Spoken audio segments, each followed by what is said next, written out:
মার্কিন president Donald Trump ও মার্কিন ধনকুবের Elon মাস্কের প্রতি আগ্রহ সারা বিশ্বব্যাপী। তবে তাদের দুজনকে এবার ছাপিয়ে সবার আকর্ষণের কেন্দ্রবিন্দু হয়েছে মাস্কের 4 বছর বয়সী ছেলে এক্স।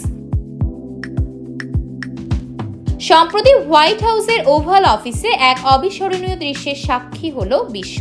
গত 11 ফেব্রুয়ারি মাস্ক তার 4 বছর বয়সী ছেলে XAXIA, যাকে তিনি এক্স বলেই সম্বোধন করেন, তাকে সঙ্গে নিয়ে একটি প্রেস ব্রিফিং এ নিয়ে যান।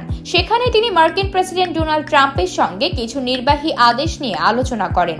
এই সাক্ষাতের সময় মাস্কের 4 বছর বয়সী ছেলের ভিডিও সামাজিক মাধ্যমে ব্যাপক ভাইরাল হয়েছে। মাস্ক যখন সাংবাদিকদের প্রশ্নের জবাব দিচ্ছিলেন, বাচ্চাটি তখন তাৎক্ষণিকভাবে সবার মনোযোগের বিষয় হয়ে ওঠেন, কারণ সে সময় ছোট্ট এক্স ট্রাম্পকে সম্বোধন করে বিভিন্ন কথা বলছিল। তার এই কথাগুলোর ভিডিও সামাজিক মাধ্যমে ব্যাপক সাড়া ফেলে। ভিডিও দেখে নেটিজেনরা দাবি করছেন, ছোট্ট এক্স ট্রাম্পকে বলছিল, আপনি প্রেসিডেন্ট নন, আপনাকে চলে যেতে হবে। আবার অনেকের মতে এক্স এর মন্তব্য ছিল অনেকটাই সোজাসাপটা এবং স্পষ্ট, আমি চাই আপনি আপনার মুখ বন্ধ করুন। ভাইরাল হওয়া ভিডিওটি অনলাইনে ব্যাপক বিতর্কের সৃষ্টি করে। অনেকেই নানা রকম মন্তব্য করেছেন, আবার কেউ কেউ এটার সত্যতা নিয়েও প্রশ্ন তুলেছেন। আরও কিছু সোশ্যাল মিডিয়া ব্যবহারকারী মন্তব্য করেছেন যে এক্সের সাথে এই বিশেষ আচার ব্যবহার ট্রাম্পকে কিছুটা অসহায় এবং গুরুত্বহীন বলে মনে হয়েছে।